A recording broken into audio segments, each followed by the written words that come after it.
आपका श्री शक्ति क्लासेज में आज का जो वीडियो लेक्चर होगा उसमें हम पढ़ेंगे चैप्टर नंबर 9 के वो अगले जो टॉपिक है उसके बारे में। चैप्टर नंबर 9 का जो अगला टॉपिक है वो है हमारा गोलीय दर्पण। गोलीय दर्पण पिछला जो हमारा वीडियो लेक्चर था उसमें हमने अध्ययन कर लिया था किसके बारे में। एक हमारे पास में समतल दर्पण था, उस समतल दर्पण की सहायता से हम किस प्रकार से वो प्रतिबिंब है वो ज्ञात करते हैं, मतलब प्रतिबिंब कैसा होता है और किस प्रकार की उसकी फोकस दूरी है वो होती है समतल दर्पण की। तो आज हम पढ़ेंगे गोलीय दर्पण। अभी हम पढ़ रहे हैं मिरर के बारे में, ठीक है, दर्पणों के बारे में पढ़ रहे हैं। और दर्पण का निर्माण कैसे होता है, एक कोई कांच होता है, उस कांच के एक साइड में आप क्या कर दो, एक साइड में पॉलिश कर दो, मतलब रजत पॉलिश कर दो, तो उसका दूसरा भाग है वो किसकी तरह व्यवहार प्रदर्शित करने लग जाता है, परावर्तित पृष्ठ की भांति व्यवहार प्रदर्शित करने लग जाता है। अब ये देखो गोलीय दर्पण क्या होता है, तो उसको समझने के लिए पहले मैं यहाँ पर बनाता हूँ आपके, यहाँ पर बनाता हूँ समतल दर्पण, ठीक है। तो ये मान लो एक इस प्रकार से कांच था, उस कांच में मैंने यहाँ पर क्या कर दिया, पीछे रजत पॉलिश कर दी। तो रजत पॉलिश जैसे ही करूंगा तो ये ऊपर वाला भाग किसकी तरह व्यवहार प्रदर्शित करने लग जाएगा, परावर्तित पृष्ठ की भांति व्यवहार प्रदर्शित करने लग जाएगा। अब ये अगर आपको बोला जाए कि ये कौन सा दर्पण है, तो आप क्या बोलोगे, ये दर्पण है समतल दर्पण। कौन सा दर्पण है, समतल दर्पण है। अब देखो यहाँ पर गोलीय दर्पण क्या होते हैं, तो गोलीय दर्पण में कोई अंतर नहीं है, बस यहाँ पर अंतर क्या है कि ये ऊपर वाला आपको ध्यान रखना परावर्तित पृष्ठ है। इस समतल दर्पण को अगर मैं ऐसा मोड़ दूं ऊपर की तरफ, इस समतल दर्पण को अगर मैं ऐसा मोड़ दूं, ठीक है भाई, कांच है तो मुड़ता तो नहीं है, ठीक है, मैं आपको एग्जाम्पल करके बता रहा हूं यहाँ पर, ठीक है। तो इसको अगर मैं ऐसा मोड़ दूं और एक बार मैं इसको नीचे मोड़ दूं, तो एक बार जब ऊपर मोड़ूंगा ना तब ये क्या हो गया, इसका परावर्तक पृष्ठ क्या हो गया, गोल हो गया ना भाई। इस वाली कंडीशन को मैं क्या कर सकता हूँ, ऐसा बना सकता हूँ इस वाले को, ये लो यहाँ पर रजत पॉलिश कर रखी है। जब मैंने इसको यहां से, इसके दो किनारे, इसको यहां से पकड़ के इसको ऐसे कर दिया, तब ये एक हमारे पास में एक दर्पण बन गया। एक मैं क्या करूं, इसको पकड़ के ऐसे कर दूं, तब कैसे बनेगा आपका, कुछ इस प्रकार का ये। तो यहां से आप क्या देख रहे हो, यहां से आपको दिख रहा है कि यहाँ पर ऊपर परावर्तक पृष्ठ है, यहाँ पर परावर्तक पृष्ठ है, यहाँ पर परावर्तक पृष्ठ है। ये समतल दर्पण है, तो ये कौन सा दर्पण है, ये कौन सा दर्पण है, क्योंकि ये और ये दोनों एक दूसरे से भिन्न है। इसका जो परावर्तक पृष्ठ है, ये परावर्तक पृष्ठ वो ऐसे झुका हुआ है और इसका जो परावर्तक पृष्ठ है वो ऐसे झुका हुआ है, तो इसका मतलब अंतर तो होगा यहाँ पर। तो ये जो ऊपर वाला जो होता है, ये जो ऊपर वाला यहाँ पर ये दर्पण बन रहा है हमारा, ये नया दर्पण बना है, अभी समतल दर्पण नहीं है, ये नया दर्पण बना है, और इस दर्पण को बोलते हैं अवतल दर्पण। क्या बोलते हैं इसको, अवतल दर्पण। मतलब गोलीय दर्पण कितने प्रकार के होते हैं, दो प्रकार के होते हैं, एक होता है अवतल दर्पण और इस प्रकार का जो ये होता है दर्पण, इसको बोलते हैं उत्तल दर्पण। क्या बोलते हैं इसको, उत्तल दर्पण बोलते हैं।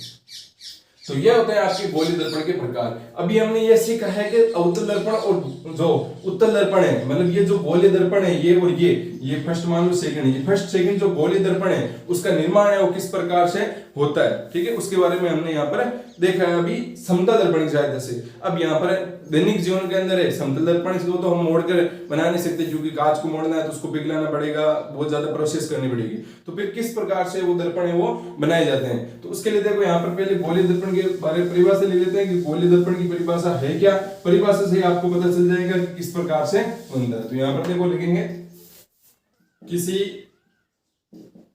खोखले गोले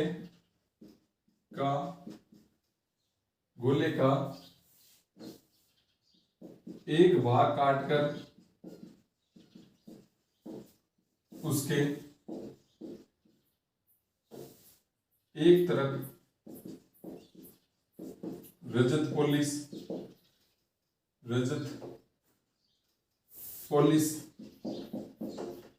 कर दी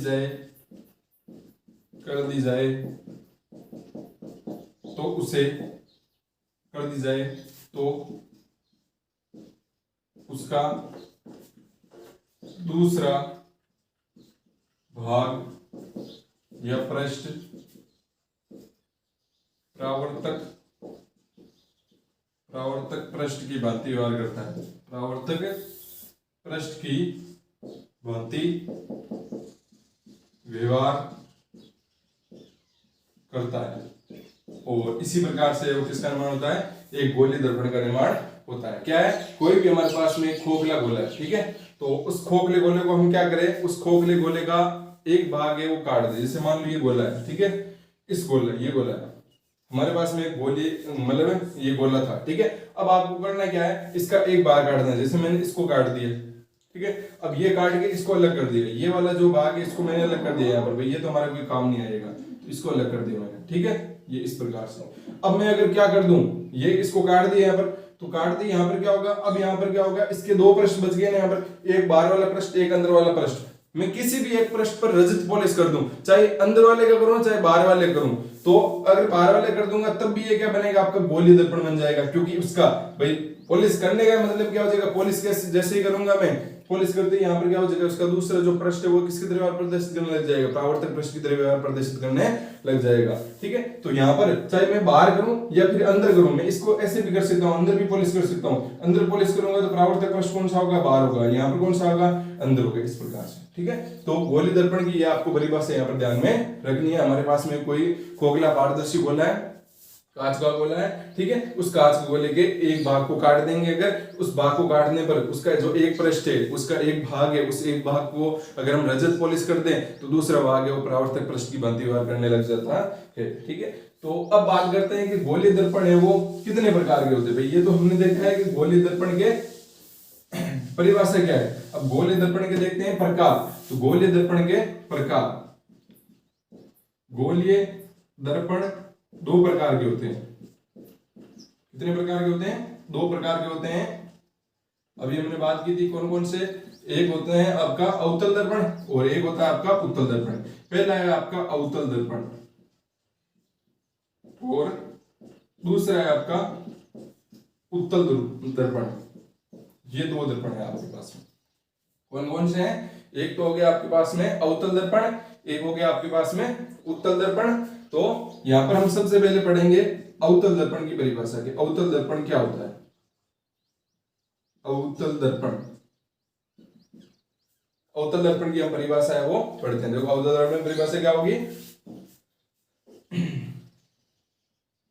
अवतल दर्पण पहले देख लेते हैं बनता कैसा आपका, ठीक है। ये जो गोलीय पृष्ठ है, ये जो गोलीय पृष्ठ था, इस गोलीय पृष्ठ का, गोलीय जो कांच का गोला था उसका हमने एक भाग काटा, उसके अगर बाहर वाली साइड पर अगर हम क्या कर दे, रजत पॉलिश कर दे, और बाहर वाली साइड, और मान लीजिए पहले क्या था आपका गोला ही था ना यहाँ पर, तो इसका ये क्या था, यहाँ पर एक केंद्र था। तो यहाँ पर इस अवतल दर्पण की परिभाषा आप कैसे लिखोगे कि अगर परावर्तक पृष्ठ मैं लिख देता हूं यहाँ पर, वह दर्पण जिसका परावर्तक पृष्ठ, कौन सा होता है परावर्तक पृष्ठ, परावर्तक पृष्ठ होता है आपका ये वाला, ठीक है, जिसमें जिस साइड में हमने रजत पॉलिश नहीं कर रखी है। तो वह दर्पण जिसका परावर्तक पृष्ठ केंद्र की ओर, केंद्र की ओर, या केंद्र की जगह आप अंदर की ओर भी लिख सकते हो भाई। केंद्र ऐसे तो अंदर कौन साइड में होगा तो हम बोलेंगे केंद्र की ओर, ठीक है। तो वह दर्पण जिसका परावर्तक पृष्ठ केंद्र की ओर, केंद्र की ओर वक्रित हो, वक्रित हो, अवतल दर्पण कहलाता है, अवतल दर्पण कहलाता है। क्या कहलाता है, अवतल दर्पण कहलाता है, ठीक है। तो ये होगी आपके अवतल दर्पण की परिभाषा।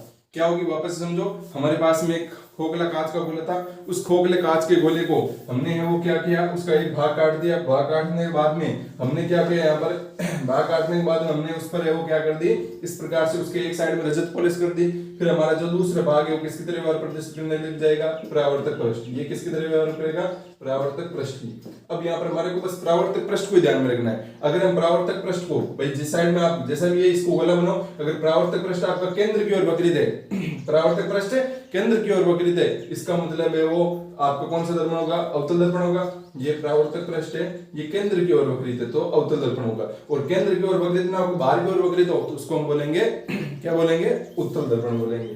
तो अवतल दर्पण क्या है वो डायग्राम कुछ इस प्रकार से बनेगा, मतलब अवतल दर्पण है वो कुछ इस प्रकार से होता है। अब बात कर लेते हैं आगे हम उत्तल दर्पण की, यहाँ पर लिख देता हूं उत्तल दर्पण। उत्तल दर्पण क्या होता है, तो देखो उत्तल दर्पण की परिभाषा बस वही सेम, ज्यादा कोई अंतर नहीं होगा। लिखेंगे यहाँ पर वे दर्पण, दर्पण जिसका परावर्तक पृष्ठ, जिसका परावर्तक पृष्ठ बाहर की ओर वक्रित हो, बाहर की ओर वक्रित वो बाहर की ओर वक्रित होने का मतलब केंद्र से बाहर की ओर वक्रित हो, क्या कहलाता है आपका? उत्तल दर्पण कहलाता है।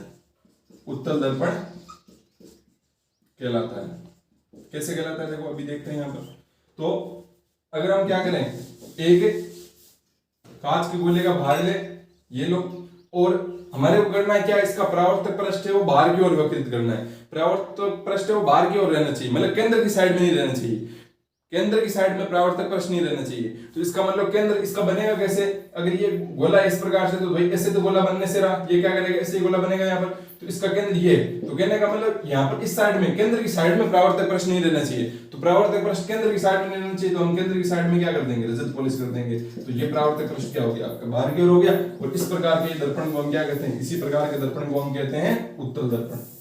तो उत्तल दर्पण अवतल दर्पण की परिभाषा बिल्कुल सिंपल है। अवतल दर्पण तो जिसका परावर्तक पृष्ठ केंद्र की ओर वक्रित हो, और उत्तल दर्पण जिसका जो परावर्तक पृष्ठ है वो बाहर की ओर वक्रित हो, वो क्या कहलाता है, अवतल और उत्तल दर्पण है वो कहलाते हैं। नॉर्मल सी बात है यहाँ पर। अब मैं आपको यहाँ पर एक दो डायग्राम बना के पूछता हूँ कि आपको बताना है उसमें से कि कौन सा उत्तल दर्पण है, कौन सा अवतल दर्पण है। तो देखो अभी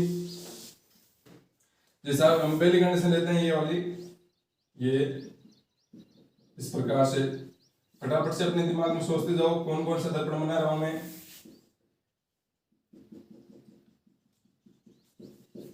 ये लो एक और बना दिया, सबके लिखेंगे नाम नीचे। तो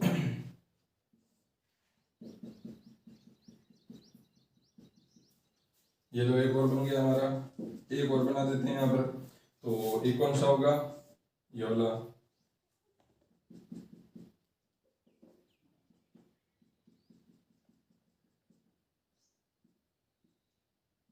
ये लो, ठीक है। अब आपको क्या करना है, इन सब के वो बताना है कि कौन सा आपका दर्पण है, अवतल दर्पण है या फिर उत्तल दर्पण है वो है। तो यहाँ पर फटाफट से बताओ, 2 मिनट का आपके पास में, 2 सेकंड का है, 2 मिनट तो बहुत ज्यादा हो जाएंगे। फटाफट से दिमाग के अंदर सोच लो।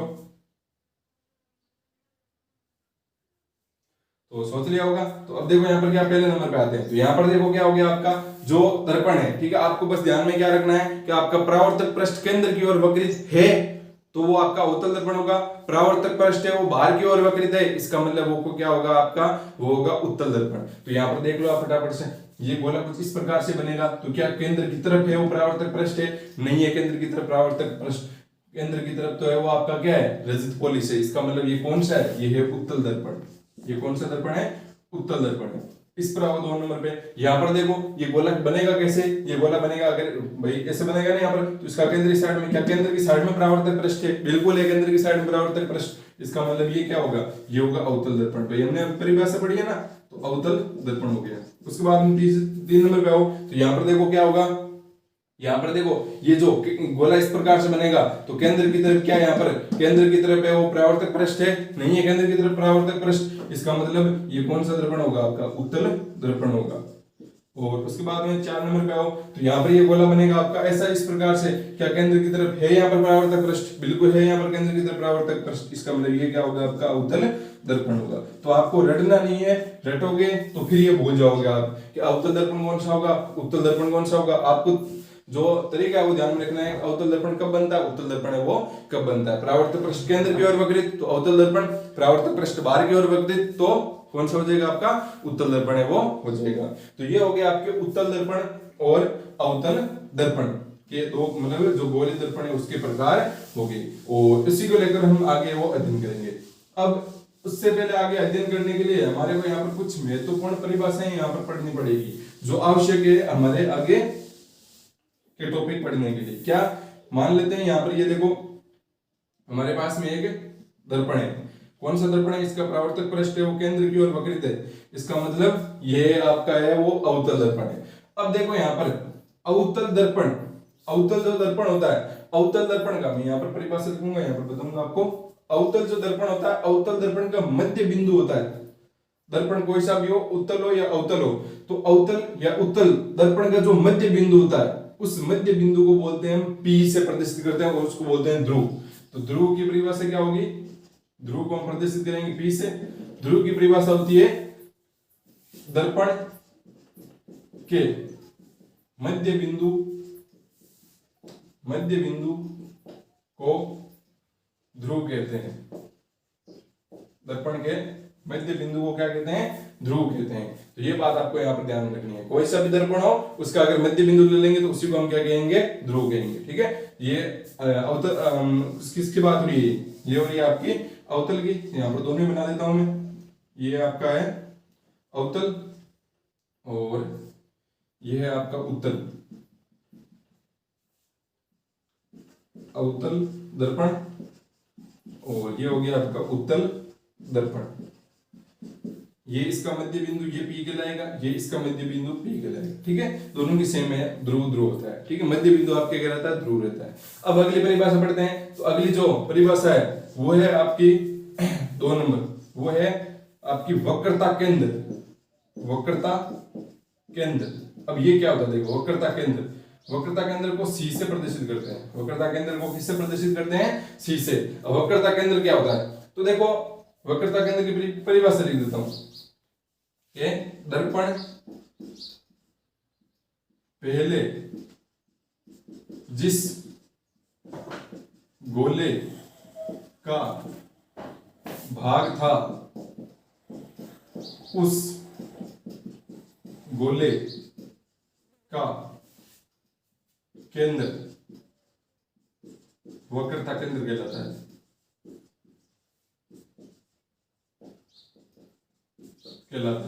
कि दर्पण पहले जिस गोले का भाग था उस गोले का जो केंद्र है वही क्या कहलाएगा, वक्रता केंद्र। जैसे अगर इसकी बात करूं तो ये क्या करेगा, इस प्रकार से गोला बनेगा, ये क्या करेगा, इस प्रकार से गोला बनेगा, तो ये इस प्रकार से गोला बनेगा। तो इस गोले का जो केंद्र कहां पर था, यहां पर था, यहां पर था ना, तो इसका मतलब यहां पर था, तो ये क्या होगा, वक्रता केंद्र होगा। ये क्या होगा, यहाँ पर जो पॉइंट बनाया है भाई आपको ध्यान में रखना है। वक्रता केंद्र आपको बनाना कहां पर है, इसको देखो, जैसे ये डायग्राम बना है उसके अनुसार आप गोला बनाओ, तो वो गोला बनेगा तो उसका आप ऐसे दिमाग के अंदर सोचो, फिर वो इसका केंद्र यहाँ पर आएगा। ठीक है, तो यहाँ पर हमने केंद्र वो बना दिया। तो ये हो गया आपका C।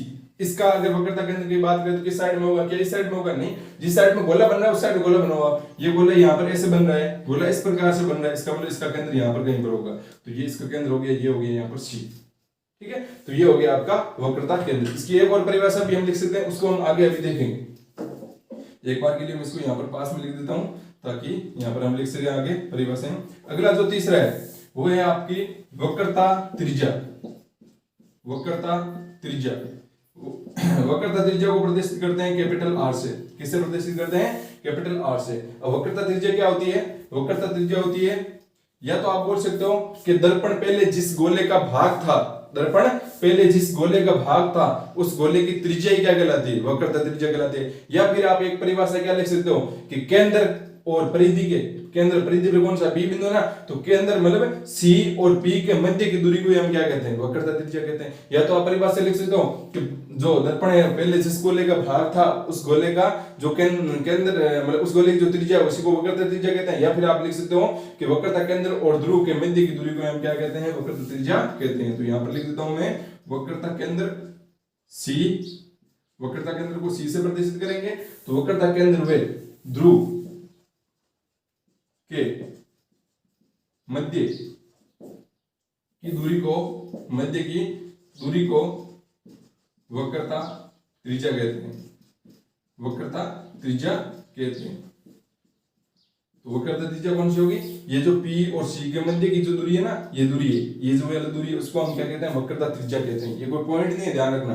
वक्रता त्रिज्या क्या है, ये दूरी है, P और C के मध्य की दूरी। तो ये होगी वक्रता त्रिज्या। अगली जो चौथी है वो देखते हैं यहाँ पर कौन सा होगा। तो चौथी जो परिभाषा है वो है आपकी मुख्य अक्ष। क्या है, मुख्य अक्ष। अब ये मुख्य अक्ष क्या होता है, तो मुख्य अक्ष होता है वक्रता केंद्र और ध्रुव, वक्रता केंद्र और ध्रुव को मिलाने वाली काल्पनिक रेखा। वक्रता केंद्र वे ध्रुव को मिलाने वाली काल्पनिक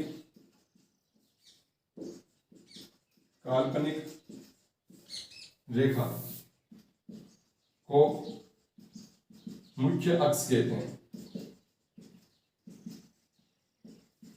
कौन सी, के ध्रुव और वक्रता केंद्र को। अब यहाँ पर ये देखो पूरी यहाँ पर भी होगी, इस साइड में भी है। ठीक है, हमारे को ये अगर पूरी बनानी है, यहाँ पर जो काल्पनिक रेखा बनानी पड़ेगी हमारे यहाँ पर इसको मिलाते हुए। तो ये जो यहाँ पर बनाई है इसी को हम क्या कहते हैं, मुख्य अक्ष कहते हैं। इसी को हम क्या कहते हैं, मुख्य अक्ष कहते हैं। जैसे अगर इसकी बात करें तो यहाँ पर सी है, यहाँ पर पी है, तो यहाँ पर इसको इस प्रकार से मिला देंगे, इसको थोड़ा सा आगे बढ़ा देंगे, तो ये क्या कहलाएगी आपकी, ये कहलाएगी मुख्य अक्ष कहलाएगी। क्या कहलाएगी, मुख्य अक्ष कहलाएगी। तो ये हो गया मुख्य अक्ष। अब बात करते हैं आगे 5वीं परिभाषा की, वो है आपका द्वारक। क्या है, द्वारक। द्वारक को डी से प्रदर्शित करते हैं। मुख्य अक्ष को कोई किसी से प्रदर्शित करने की आवश्यकता नहीं है, यहाँ पर द्वारक है, द्वारक को डी से प्रदर्शित करते हैं। तो द्वारक क्या होता है, अगर मैं कांच के ये जो दर्पण है, इस दर्पण के ऊपर वाले पॉइंट को दूं ए और बी, ए और बी, तो मैं यहाँ पर लिख दूं कि ए व बी को मिलाने वाली रेखा को दर्पण का द्वारक कहते हैं। दर्पण का द्वारक कहते हैं। समझ गए होंगे आप। ए और बी कौन सा है, ये जो दर्पण का सबसे ऊपर वाला भाग और ये नीचे वाला भाग, इसी को हम क्या कहेंगे, द्वारक कहेंगे। भाई दरवाजा होता है ना, भाई दरवाजा है कितना बड़े, तो आप कहां से, यहाँ से यहाँ तक आपको ये पूरा दरवाजा है। उसी प्रकार से यहाँ पर ये दर्पण है, दर्पण का ऊपर वाला पॉइंट और नीचे वाला पॉइंट, इसको अगर हम मिला देंगे तो ये क्या कहलाएगा, हमारा द्वारक है वो कहलाएगा। ठीक है, तो ये जो मुख्य परिभाषाएं थी, ठीक है। ध्रुव हो गया, ध्रुव आपका पता चल गया कि ध्रुव है वो जो दर्पण होता है उसका मध्य बिंदु को ध्रुव कहते हैं। वक्रता केंद्र, वक्रता केंद्र हो गया दर्पण पहले जिस गोले का भाग था, दर्पण ये दर्पण है, दर्पण पहले जिस गोले का भाग था उस गोले का केंद्र ही वक्रता केंद्र कहलाता है। वक्रता त्रिज्या, या तो लिख सकते हो कि दर्पण पहले जिस गोले का भाग था उस गोले की त्रिज्या वक्रता त्रिज्या कहलाती है, या फिर लिख सकते हो वक्रता केंद्र और ध्रुव को मिलाने वाली रेखा को है वो क्या कहते हैं, आपका वक्रता त्रिज्या कहते हैं। उसके बाद है मुख्य अक्ष की बात करें तो मुख्य अक्ष क्या होता है आपका, मुख्य अक्ष होता है वक्रता केंद्र और ध्रुव को मिलाने वाली रेखा को ही हम मुख्य अक्ष कहते हैं। द्वारक की बात करें तो जो दर्पण का ए और बी पॉइंट है, ठीक है, इसी को हम क्या कहते हैं, द्वारक कहते हैं। अगली हमारी जो परिभाषा है वो है हमारी फोकस बिंदु या मुख्य फोकस। फोकस बिंदु या मुख्य फोकस, ये होता है आपका ये जो परिभाषा है वो बहुत ही इंपॉर्टेंट है, आपको इसको अच्छे से समझना है। ठीक है, तो फोकस बिंदु या मुख्य फोकस है वो क्या होता है, तो उसके लिए देखो मैं यहाँ पर इसको मिटा देता हूँ, केवल अवतल दर्पण को लेता हूँ एक बार। ठीक है, अवतल दर्पण को लेकर मैं आपको समझाता हूँ कि फोकस बिंदु या मुख्य फोकस है वो क्या होता है। तो देखो ये मान लो हमारे पास में एक अवतल दर्पण है, ठीक है, इसका परावर्तक पृष्ठ अंदर की ओर वक्रित है इसलिए मैंने बोल दिया। ये इसका हो गया ध्रुव। अब यहाँ पर एक बना दो, यहाँ पर एक काल्पनिक रेखा जो कहलाएगी हमारी मुख्य अक्ष, ये हो गया आपका ध्रुव। अब कहां पर वक्रता केंद्र बनाओगे, गोला इस प्रकार से बनेगा ना, इस प्रकार से बनेगा तो इस साइड बनो। अब देखो यहाँ पर गोला इस प्रकार से बनने वाला तो लगभग यहाँ पर आपका वक्रता केंद्र आएगा, ये आएगा सी।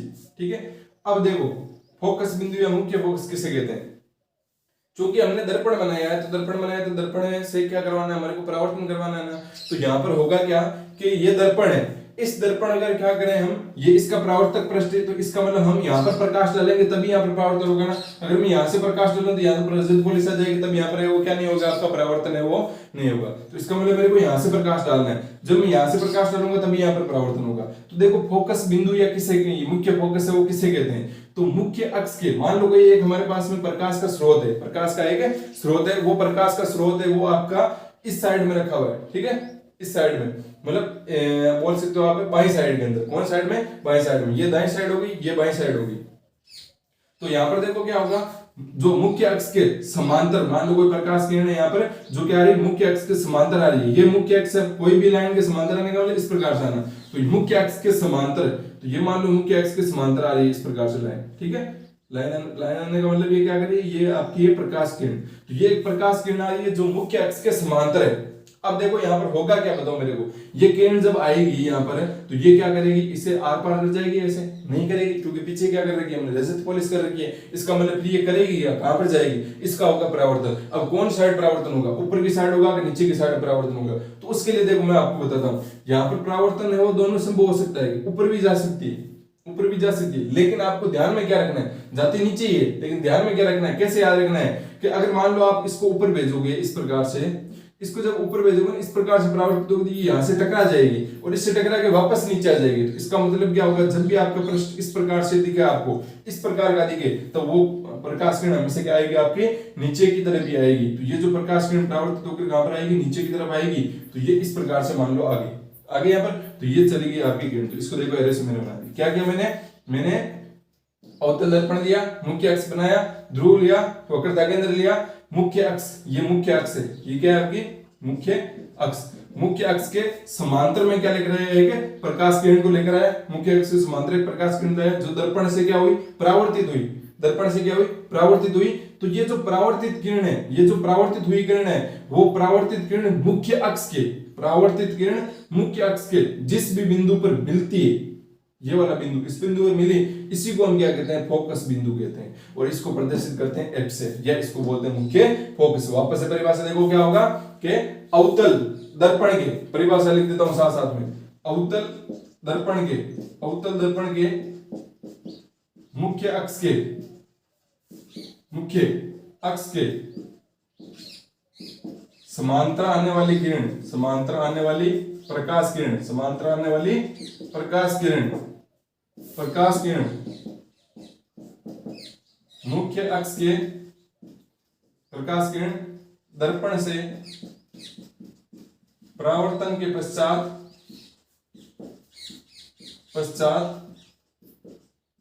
चलो मैं यहाँ पर, चूंकि हमारे पास में दो दर्पण है ना, अवतल और उत्तल, तो मैं इसको एक बार यहाँ पर हटा देता हूँ भाई, अवतल दर्पण हम दोनों के लिए परिभाषा लिखते हैं यहाँ पर, दोनों के फोकस बिंदु के लिए, दोनों के लिए अलग अलग होगी। तो दर्पण के मुख्य अक्ष के समांतर आने वाली प्रकाश है किरण, अभी देखो दर्पण है, ये दर्पण का के मुख्य अक्ष, ये मुख्य अक्ष के समांतर आने वाली प्रकाश किरण, ये आने वाली प्रकाश किरण दर्पण से क्या होगा, ये दर्पण है आपका, इस दर्पण से क्या होगा, परावर्तन होगा। तो दर्पण से परावर्तन हुआ, ये रहा, तो दर्पण से परावर्तन के पश्चात मुख्य अक्ष के जिस बिंदु पर काटती है या काटती हुई प्रतीत होती है, काटती हुई प्रतीत होती है, वे बिंदु मुख्य फोकस कहलाता है। वे बिंदु क्या कहलाता है, मुख्य फोकस है कहलाता है। देखो वापस से परिभाषा पढ़ते हैं, दर्पण है, ये रहा दर्पण, दर्पण के मुख्य अक्ष के समांतर आने वाली प्रकाश किरण मुख्य अक्ष के जिस बिंदु पर काटती है या काटती हुई प्रतीत होती है, तो इसको क्या कहते हैं, मुख्य अक्ष के मुख्य फोकस कहते हैं। अब यहाँ पर क्या काटती हुई प्रतीत हो रही है क्या आपको, नहीं हो रही प्रतीत, क्यों, क्योंकि यहाँ पर तो असल में काट रही है, प्रकाश किरण आ रही है। तो ये कौन सा दर्पण है, ये आपका अवतल दर्पण है, अवतल दर्पण में असल में काटती है, लेकिन जो उत्तल होता है उसमें नहीं काटती है। कैसे उत्तल दर्पण के लिए बनाते हैं, तो ये मान लो इस प्रकार से हमने एक उत्तल दर्पण बनाया, उत्तल दर्पण कैसे पता चला ये उत्तल दर्पण, क्योंकि इसका परावर्तक पृष्ठ केंद्र की ओर वर्तित नहीं, ये मुख्य अक्ष होगी, ये इसका ध्रुव हो गया। अब ये ऐसा गोला बनेगा तो इसका वक्रता केंद्र इस साइड में होगा, ना कि इस साइड में होगा, ठीक है। अब हमारे क्या करना है, प्रकाश किरण लेकर आना है, कहां पर, प्रकाश किरण इस साइड लेकर आना, बाएं साइड से लेकर आना है। प्रकाश किरण किसके साइड, किसके समांतर आएगी, मुख्य अक्ष के समांतर आएगी।